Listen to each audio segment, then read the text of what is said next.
Good afternoon, class, and thanks for joining us today. Really glad you could make it. I look out among you and I see some familiar faces. I see some new people. I see a few people look like they might have been partying last night. But anyway, thank you for being here. I'll make this brief. Today we're going to talk about a topic that you see all the time, especially on HGTV. What do you do when you have a coin in your hand? You do that. What do you do when somebody cuts you off in traffic? You make a sign to them. Unless you don't like the look of the guy and he might pull a gun and blow you away. You don't do that. And what do you do when you fix up a house? It's all cool. You fix it up. You bought it cheap and you put it back. All three. The answer to all three is you flip it. You just flip it. And man, you look at those TV shows, and I'll focus only on one. Very young couple from LA, very handsome group. She looks like a model, and he's kind of a nice-looking guy. Anyway, they go out and buy these homes, and they move the walls, and they build a new bathroom, and they blow this out, and they change that, and they put granite countertops in, and all this kind of stuff. And they do all this for remarkably low prices. I mean, they've got a contractor with them that checks off things.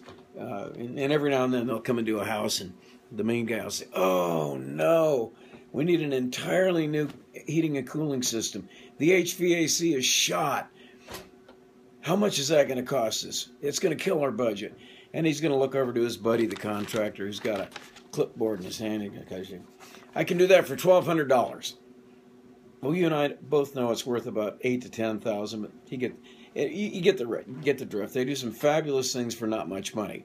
Then they flip the house, and then they make money and they move on. And he sometimes alludes to the fact they have 14 or 15 of these going at once, and that's a nice show. I looked it up. They make $10,000 an episode plus whatever they earn on the house, which they share with the investor who puts up the money. Let's talk about you and me flipping a house. Let's see how easy it is. Let's see what's involved in it. 95621 is an area of Sacramento called Citrus Heights, and it's a very, very ripe area for this type of activity. You see a lot of fixed-up houses in there, and we use that as an example. Well, in Citrus Heights, 95621, you got to start, first of all, with your project. You got to say, what are homes selling for in this entire area? That's the most important thing. On TV, he doesn't pay any attention to that. At the end, he looks at the comps and says, "Oh, look, this one down the street sold for $1 million, and ours is better. We'll make it $1 million too." That's not how it works. Not in the world that we live in. You figure out what the neighborhood is like, and that's real simple to do. You get your MLS readouts, just like I did, and you got solds and availables, and you put a time frame on those. On the solds, you want to be sold within the last 90 days. You go down the bottom here and you see that $185 a square foot. Excuse me, let me correct that. The solds have been selling for $172 a square foot. There's a ton of them here. These all closed within 90 days. That's one benchmark. The second one is, what are the availables? Maybe the market's gotten a little bit better. Well, the availables are sitting at $185 a square foot, so maybe things did go up a tick. So you're going to find a 1,500-foot house, and you're going to be right in the middle. 1,500 at 173 is $259.5. At 186 is $279. So you're between $259 and $279. We'll assume $279 if it's really, really cool. So your benchmark is being able to sell a house within 2% of $279. Otherwise, you're not going to sell it in this marketplace. Like Tommy Hopkins used to say, "I assure you, these are the facts of record," and these are the facts of MLS. So, how do you find the house? Well, you drive around. You get yourself an MLS readout like this, and you drive by the houses. Now, this is a very important tip right here. If you're going to be doing this project, you cannot have a real estate agent with you. It doesn't work like that. First of all, had to adjust the camera there. I fired the cameraman last night for showing up drunk. Anyway, you can't have a realtor because there's 2.5 or 3% right off the top that this is going to hurt your overall project. Number one. Number two, that listing agent, remember, they want to get both sides of the deal. They want 5 or 6% instead of 2.5 or 3. So they may or may not present your offer. They may sit on it for a while. They're supposed to present it right away, but no, the real world, no, they don't. So just call the guy that's on the sign. Call Jim Jones. Hey, Jim, saw your house over here on Grimfackle Drive. Looks pretty good. May I look at it? Can you show it to me? And he comes and shows it to you. Well, here's the deal. You have to find a house that's below $279,500, low enough to where you can put goods and services and build that thing up and make it really nice, cost of sale, and end up at $279 and still make a profit. And remember, we deal by square footage. So your benchmark is going to be, 172 to 182 square feet. You got to be right in there.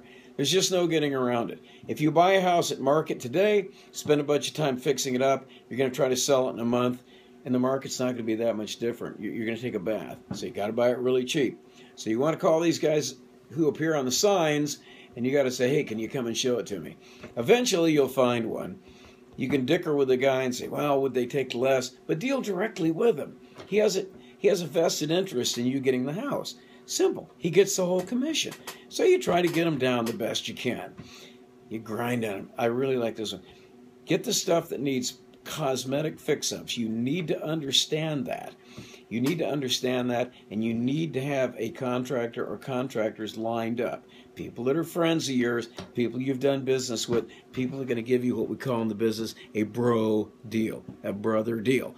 That's the only way you can do this. If you go getting all these rehabs done at retail price, you're going to end up not making any money. So anyway, you get this guy down. You know that $279 is going to be your bench point. You found your 1,500 square foot house, and you found that you can buy it for $230, maybe. And the agent's going to do everything he can to get his seller to take the deal because, again, he's got both sides of it. And the disclosures, any disclosures on there are strictly up to him. If you bring in an agent, then that muddies everything up, cuts down the money, and you're not going to get the house. So you get the deal, take the house, and you've got your baseline. You've got your maximum sale price.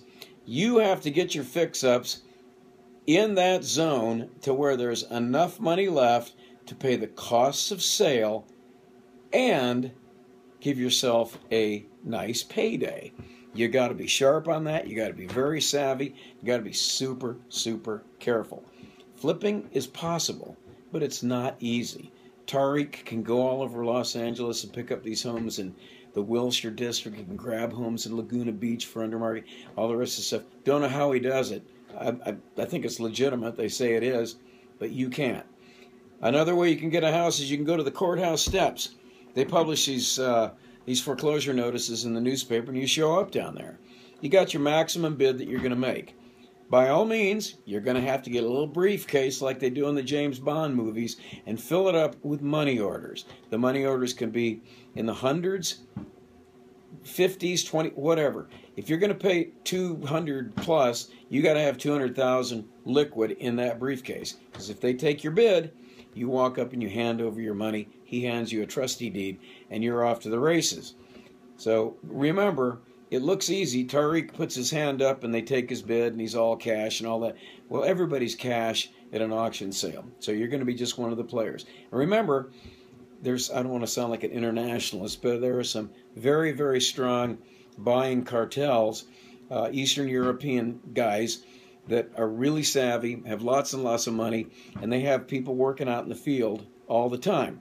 So if the crier, as they call the guy that comes out on the steps of the courthouse, if he announces a house that you've never heard of before, this guy can pick up a cell phone, call his buddy that's driving around, drive by and look at it. The buddy will call him back in a couple minutes and tell him the maximum bid they should offer because the house is ready to fall down. So that's going to be tough buying them at trustee sale. You can do it. Just remember to take enough money along to do it. That's basically flipping in the real world, and the real difficult part of this, and it's not impossible, but it can be difficult. You have to buy that house correctly. My talking clock just said it's 3 o'clock, which means it's time for me to put a wrap on this meeting. You got to buy it really, really cheap. You got to sharpen your pencil with your contractors and get it fixed up really nice. The days of just buying a house for dirt cheap and painting it and putting it back in the market or cleaning the carpets and making a killing, those are dead. You're going to be doing structural stuff. You're going to have a pest inspection. You probably have a termite company come out. All kinds of stuff going to fixing this house to market. Because remember, when that thing sells, you are the seller, and you are responsible for any disclosures regarding that property.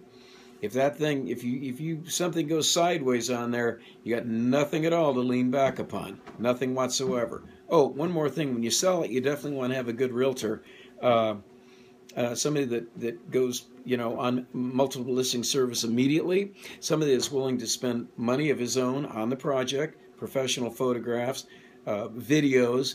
I use a guy that has a drone. He flies around the neighborhood and shows you where all the stuff is, the church and the school and the rest of it.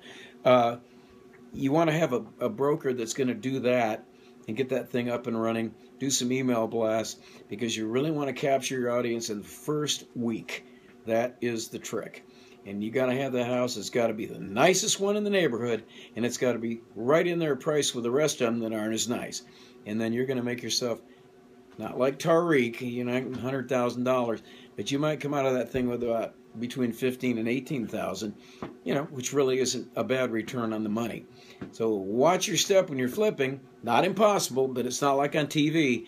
You got to buy it right, you got to fix it up cheap, and you got to sell it quickly. And do not fall for these guys on the radio that say you're going to get in, get out, get paid, and all that stuff. You don't need any of that stuff. You don't need a flipping kit. I just gave it to you. Buy the house cheap, fix it up cheap, sell it for market, make your money, and then go find another one. Class, thank you for coming today. You're all dismissed now. We don't have an attendance book, but I'm glad you came. And I'll get back to you the next time I have wild hair or something that really gets to me. I might spend a lesson talking about television rehab programs, maybe. But thanks for coming, and have a good rest of your afternoon.